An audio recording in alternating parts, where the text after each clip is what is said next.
All right, game changers and the cavalry, because cavalry ain't coming, you're it. So may as well call you what you are. You're the game changers. You're the ones that make the tide-breaking difference in your life. No one's coming to save you. This is it. This is us. This is actually the beautiful thing about actually becoming so incredibly developed that you're independent. And you can do anything. You have the ability. So what's fantastic about this is what has come to mind lately is that people don't know how to work through or work with arguments, how to navigate the challenges of disagreements. And what happens is we've got people that say, okay, well, the situation with an argument or a disagreement is that there's something wrong and somebody has to be right. It's uncomfortable to argue with people, so therefore, if an uncomfortable situation is not serving you, well, then you probably are in a something that you need to get away from, because if you don't feel good, then there's something wrong. If there's something wrong, what do we do with that? Well, we got problems when something's wrong, right? That seems to be the way that everybody works with things. We've got the fear of being labeled as toxic and the desire to find out wherever we can label somebody toxic if they just don't make us feel good. It's a really incredibly challenging position to have, because it's creating a desire to isolate more and more people from your life. You're taking out the work through of it all. So there's a multitude of reasons why families fall apart, and why, early to mid 1900s and before we hit the 2000s, we had strong family upbringings. We had really resilient people that would work through challenges. We have long-term marriages, even if people didn't necessarily get along the entire time. It's not forcing you to suffer. What it is that we get into situations where we're like, okay, I feel like I'm painted into the corner emotionally and I don't know what to do with this. So one of the things that happened was there was Lyndon Johnson, which I'm no fan of the man. He put in effect policies that would pay out single mothers. There was a documentary and quite a bit written about this place called Pruitt-Igoe. Pruitt-Igoe. It's a housing development, I believe it was in Chicago. I'm pretty sure that's where it was at. Pruitt-Igoe. And what happened was there were all of these condominium apartment types that were built that were all incredibly modern, like having all kinds of things like, ironing boards and toasters that were stowed away in the wall. Everything was really state of the art at the time and very forward thinking by the look of it. The modern conveniences, everything looked right. And it was used for single mothers, but they had specific rules associated with it, such as no adult men over the age of 18 in the building allowed to stay there overnight or anything, because the place was for single mothers, so that they'd have a place that was government supported to help them raise their children and not have them stressed to the point that they couldn't financially afford to be there or to have their own place of their own, all this stuff. But you had these rules, and they had people going around verifying that there were no men of the age of 18 or older in the apartment or condos. And if they were found to be there, then the tenant, the mother, had the potential of being held in the consequence of being evicted. So if that be the case. So with that, there was a lot of challenges that came out of it, right? It was a very, it was an anti-family movement, but it doesn't look like it on the surface. So now these buildings were brand new, revolutionary. They were supposed to have, I think it's 40 or 60 years before major renovations. And the building was intended to, these buildings, multiples of them, were intended to be there for a long time. Well, here's the thing that happened. They were condemned and closed indefinitely and destroyed. I believe they were leveled after just 20 years. Because the crime rate skyrocketed. Now, that's all consequence of breaking up families, because of having the mother and father play traditional roles and a lot of that. Now, there's a benefit to the traditional roles because it gives something that people have They can seek guidance from other people because they understand how those roles function, and they can give real insight, not theoretical viewpoints about how those things work. Religion offers a lot of that as well. I'm not assigned to any particular religion myself, although I do favor more of the Christian religions overall, but I'm not like a diehard about it necessarily. It's just the fact that they have traditional values. Traditional values can be taught. There is a gradable scale used. You can use a way of grading history and something that has been done before that is continuing to be done or could be done in the future, because we have a strategy. We have a blueprint for the opportunities for success, and we have a way of measuring for success. When Pruitt-Igoe was introduced, and that's not what the policies were by Lyndon Johnson, it was one of the, basically it was an experiment to the policy that was implemented there. It came in as if it sounded great. The thing is that people were not going through the arguments anymore. Women no longer were restricted to dealing with the husband or the father's behavior. It was a female empowerment move in itself, that they didn't have to deal with the men anymore, because the men may have been the breadwinners then, but no longer were they restricted to what was going on in the family.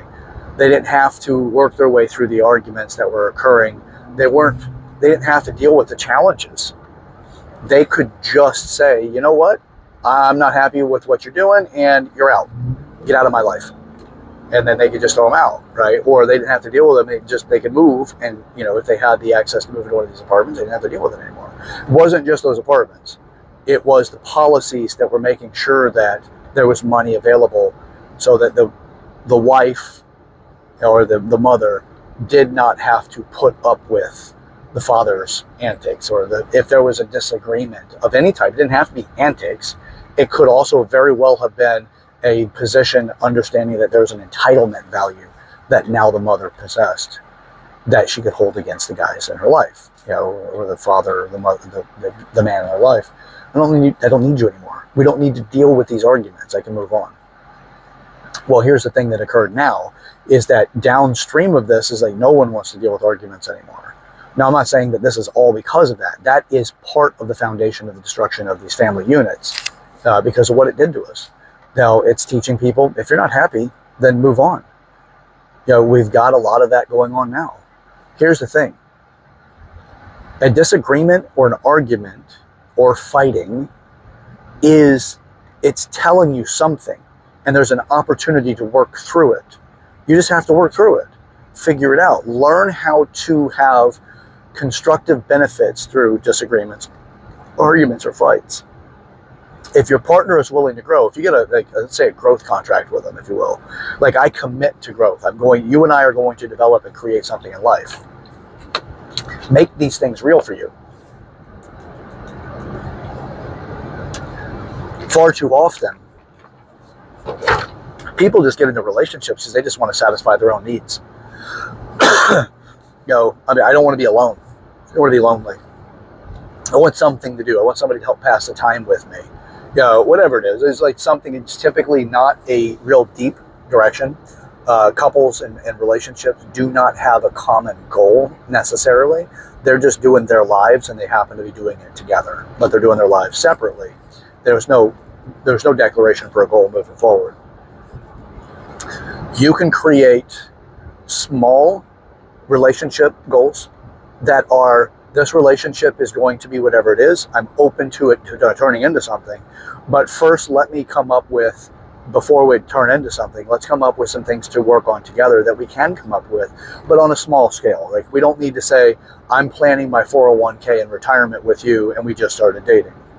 That would be a bit irresponsible, because you don't know who you're dealing with, and you don't know what you're opening yourself financially to.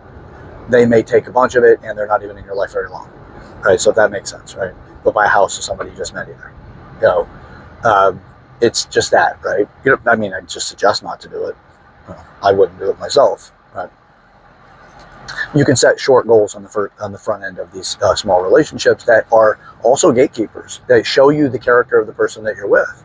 Not just the fact that they're going to have some sort of excitement by having fun with you, physical or whatever it might be, going out and doing things, though, dancing, whatever, or just the fact that somebody else brings you to some sort of, sexual excitation or something, right? You can get beyond that.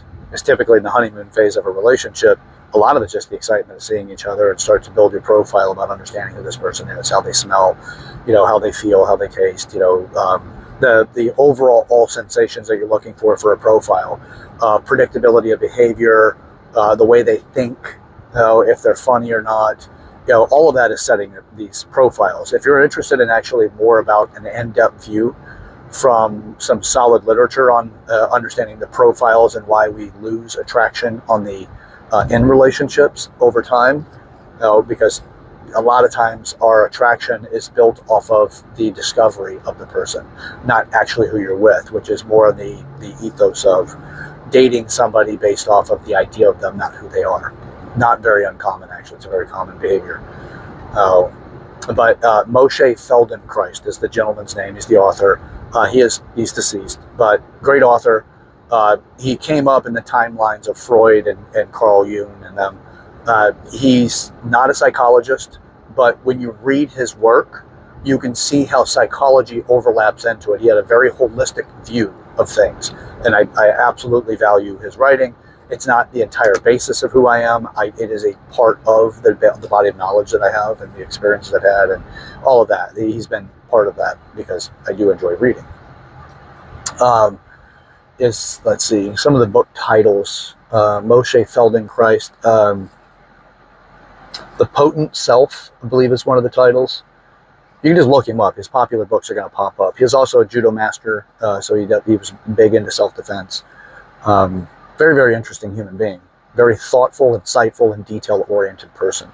But he talked about relationships and why we are so drawn in. But we can come up with a lot of stuff. When you understand the early profile desires, the general basis of it is some of the reasons why we've always looked to space, or we talk about the heavens with such a desire and fantasy about what it would be like, is we can fantasize a lot because we can't build a profile to truly understand it to the point that it no longer gets our fantasy or our imagination. When we first meet people, start dating them, they get a lot of our imagination because we have our needs that we're trying to meet. We're trying to fulfill on something. And then we put together other things about that relationship that we're trying to experience, like the desires and the hopes and the dreams of meeting the one, right? The right person. Most of us don't even have that person written out. I'd argue and say that 99% of the people in the world do not have that person written out. They don't have enough details to truly associate with that person. They're just hoping to figure it out or to find some sort of needle in a haystack, but they don't even know they're looking for a needle. They're just like, I just want to find something special and precious in this haystack that is not the standard straws that make the stack, because there's not enough definition to it. Just the same, if you're looking for love but you can't define it, will you find it? It's not as easy to communicate with other people, and you're really looking more for the lottery when it comes to the actual outcome.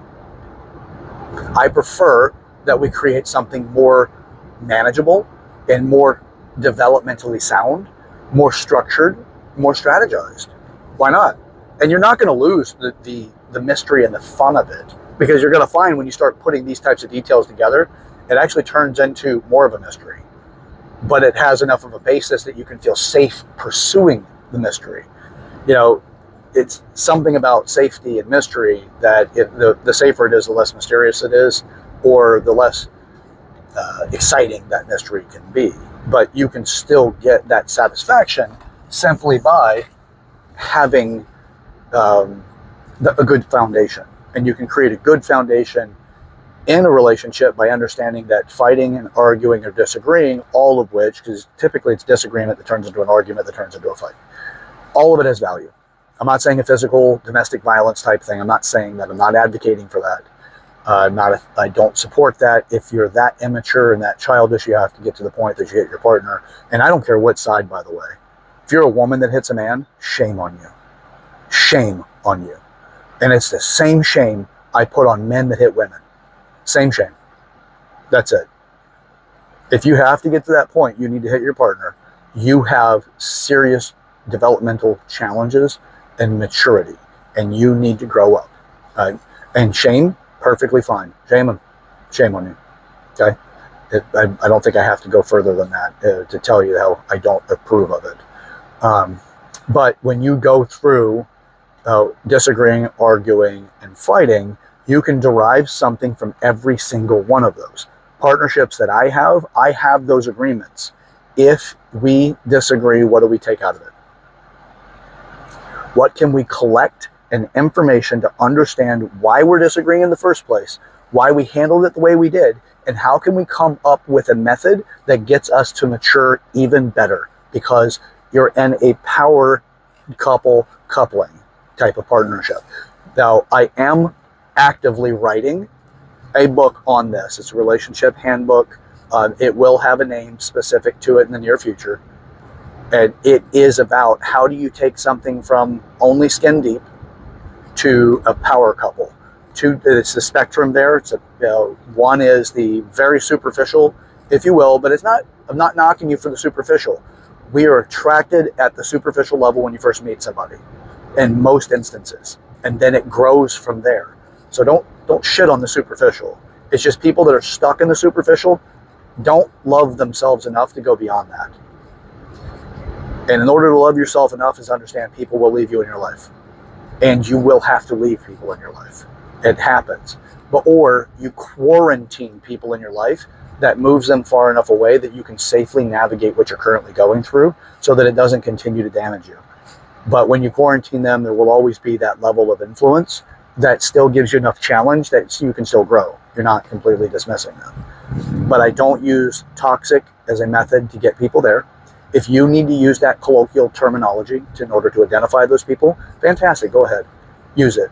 Just be careful, because what you're doing is when you communicate that way is the colloquial understanding, colloquial being, groupings of people that are not definition based off of the dictionary.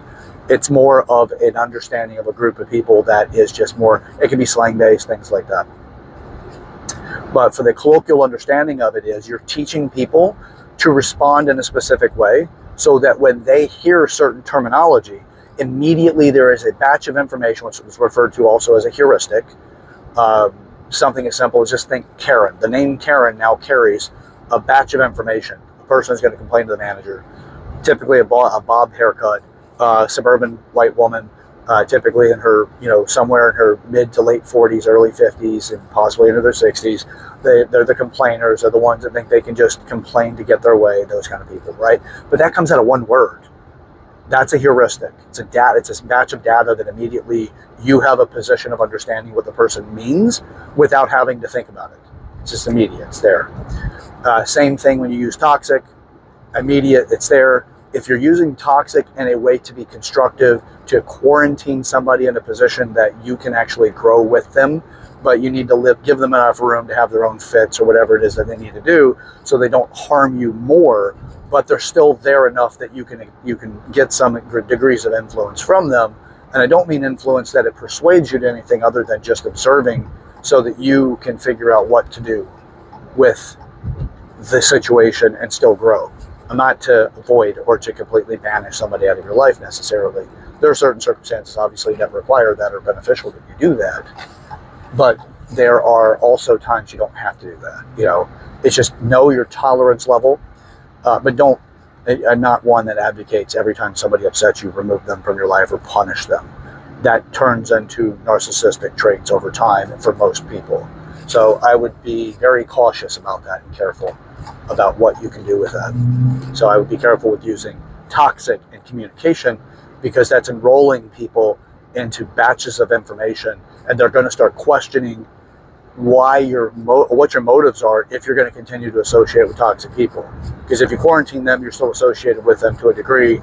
You just have them in a position that you have more management for yourself, so you're not harming yourself by having them involved within reason, right? There's a little bit of harm on yourself by having somebody involved creates a stimulus enough that causes you to grow. You have a motive to grow there. But if it's a significant amount of harm to yourself, obviously that's something you have to create a greater degree of quarantine, or if you have to get down to complete removal or a timeout, with that removal level, that stuff happens. But that's a direct testament to you about your abilities to deal with those people. Not saying you're wrong for it at all. That's another thing that we do. Typically, people like to go to, I'm talking down to them, or I'm trying to punish them or something like that because of the narrative that they function in. I'm not at all. I want to see the best for you, but the best for you cannot come by only the sweetest things in life, because diabetes is a result when you have nothing but the sweetest things in nutrition. By the way, you can get type 2 diabetes and be completely skinny as well. Yeah, it's pretty fascinating how this whole thing works. But we get these ideas that, if this, then that, right? Diabetes means you're going to be excessively overweight and you have a really bad, lifestyle, which is very, very common. But you can still be, lean and get diabetes. It typically is a lifestyle issue, though. Type 2. Type 1 is you just, more of something what you're born with. Or your pancreas can stop producing. Anyway, not to get into the minutiae of it. And I'm also not a medical expert in that world. I am holistically educated with my time in the holistic field, working with doctors, things like that as a trainer, personal trainer. So anyway, go figure, I'd go for a dynamic approach to personal training, right? Yeah. So fighting and disagreeing or arguing, it's what can you derive from it? And if you create a partnership with the person that you're with that has specific guidelines, parameters to it to benefit you and that person, you're going to be better off. And you can start that early on. You're like, look, if all you want is that superficial, skin deep, just somebody to have fun with, have a few drinks, go off, intercourse, and just feel alive for a little bit, but on a superficial level, create that agreement with a person. That's it. Simple. You do not need to say, hey, I want you in my life for life. You don't know what's going to happen. You don't know if this person's going to meet all the goals that you have and line up with the traits that you have, that are your characteristics that make good partnerships, which, by the way, most people don't want identical, but they want people adjacent to their personal traits and characteristics, their personality values, but they don't want the identical, and they don't want somebody too far apart that creates a lot of dynamic challenges as well. We're looking for somebody that's usually adjacent to those skills and character traits. Seems to create the more desirable, because it's not too far away from your views, but it's far enough that you can create continuous exploration of personalities, which is, you can see things differently, have different worldviews, but they're still adjacent enough that they're not too far away, so that you can say, hey, I get you and love this or whatever, and you can really have great discoveries from it. Not your relationship coach, by the way. I just talk a lot about it because relationships have a lot of keys to access a lot of success in life. And the majority of us are so incredibly diminished in our relationships and or the satisfaction of relationships that it gets distracting from anything else that you want to experience in life. You just get stuck on it. Like, I don't know, if I could just find that happy, healthy relationship, then I'd be able to do something else in my life. I'd be able to build a healthy and successful business.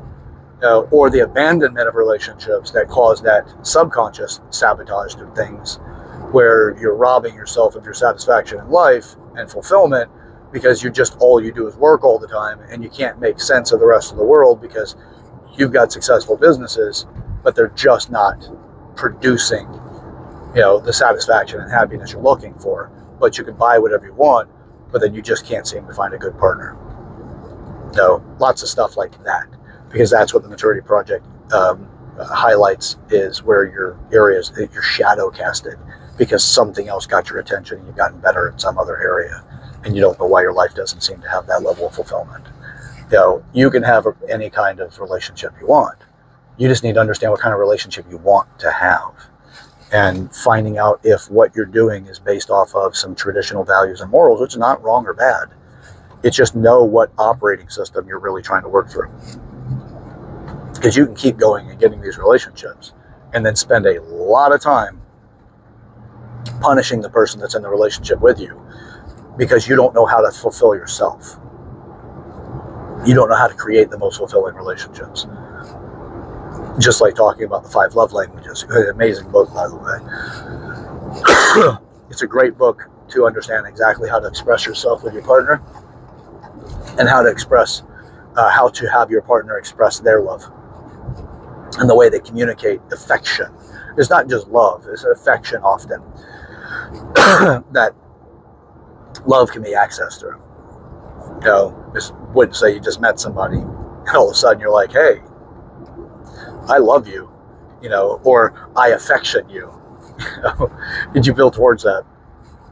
But the relationship handbook that I'm working on, or the workbook, and again, I will come up with a better name for it. That one will give you how do you establish a foundation that you have meaningfulness, that you can move forward with, that you can create something solid, that you can create with. Now, the 5 love languages is definitely in the recommended reading, which I'm a big advocate for coming up with recommended reading as well. And if your partner's not willing to read a book with you, you can go, like, if you don't like to read or the other person doesn't like to read, you can still come up with a way to make it that they can still get through that. They can read the book. I'm an advocate for reading it, by the way, not just watching videos about it. Because you're going to get further by reading it. You'll have other things that you explore in your mind versus somebody else tells you to think a certain way, which is unfortunate with a lot of videos. Mine is, I don't want you to think a certain way, that just think my way. I want to give insights that give you different dynamics to thinking so you can come up with something else. So that's my thing. That's what I'd like to produce with this. So as far as that goes, that's what I'm working on. Putting this thing together. Come up with it. Understand that once you come up with these types of understandings and agreements for growth, man, you can disagree, you can argue, you can fight, and you're not killing the relationship. You're not adding to the reasons not to be with a person. You're adding to the reasons why you actually can make it work. Because if you think you're going to get in a relationship and never have a disagreement that could lead to an argument or a fight, that's a naive position. That is trying to play the lottery. So somebody else is just going to cater to you. It's the same thing. Like when people like, I'm looking for my queen or I'm looking for my king. Like, look, if you want a position of a royalty, you better work your ass off to have it. Because if you think somebody's just going to enter into your life and give you all of that without an agenda beyond just wanting to be with you, it's very unlikely. It's the same. You're just going to inherit a lot of disagreements and fights along the way. And if that person is just like, I don't know, I just never want to be with those other kind of people again. To be with somebody who's always trying to avoid a certain type of experience also becomes its own faults. Not to say that you won't find the magic place in that relationship that really works, but you're just not as likely to get it. That's all. So as far as that goes, that's it, man. It's we can create anything that you want. You just have to understand what you're working with. An argument, a disagreement, or a fight is it's a block of clay. And what do you do with it? And that's completely up to you.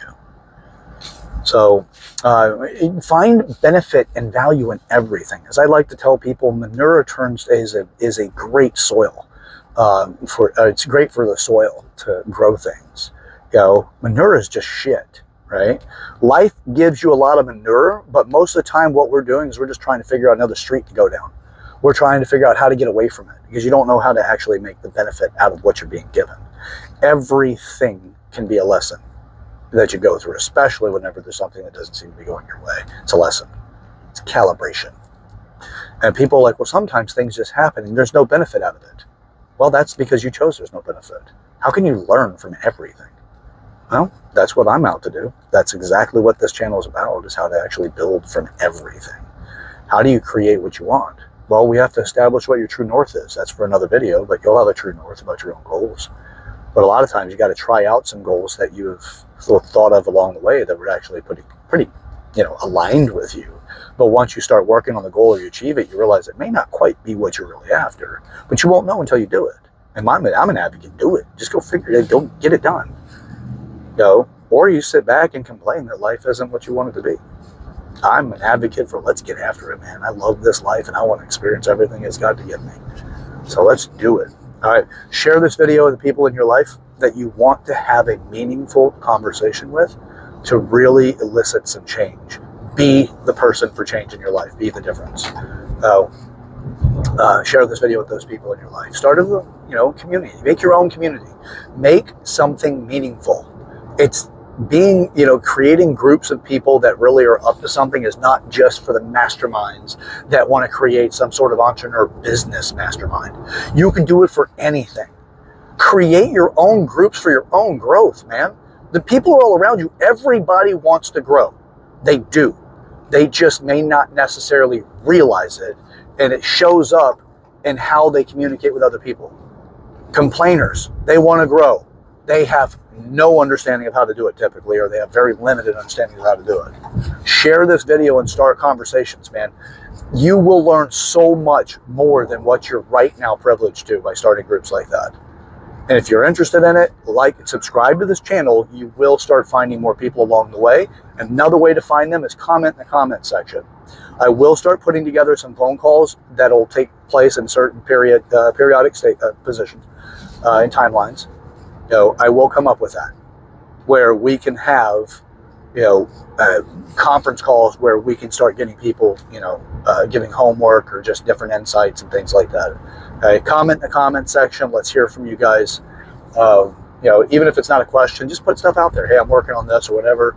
I've already started to get some comments. Thank you so much for the people that have been doing it. Please, I do love it when you do message, but at the same time, like you're messaging my phone or whatever, you can send me an email at yourmaturityproject@gmail.com. That's YOUR at maturityproject@gmail.com. I'll send you off some of the starter documents also, so you have at least, what the 8 different areas of maturity are. Maybe, early people, I'll send you over the early versions of the relationship workbook. And I'm obviously open to some suggestions about the names as well. We'll do those conference calls as well, as far as talking about some of the introductions to these workbooks and some of these things in time as well. So, all right, like the video, help with the algorithm, subscribe if you haven't already, join the group, join this as a movement, really. You will create more of a fulfilling experience in life, more so than what you have at this point. So join me, okay? All right, till next time, I am your host, Chad Everett Brochures. This is the Maturity Project. Remember, the path to hell is paved with good intentions. We're not going to make those, man. That's not what this group is about. That's not what we're about. That's not what this movement's about. We're not going to make these paths to hell. We are going to make a difference in the world, okay? All right, till next time, let's get after it. Let's get after it together. Let's do something, okay? See ya.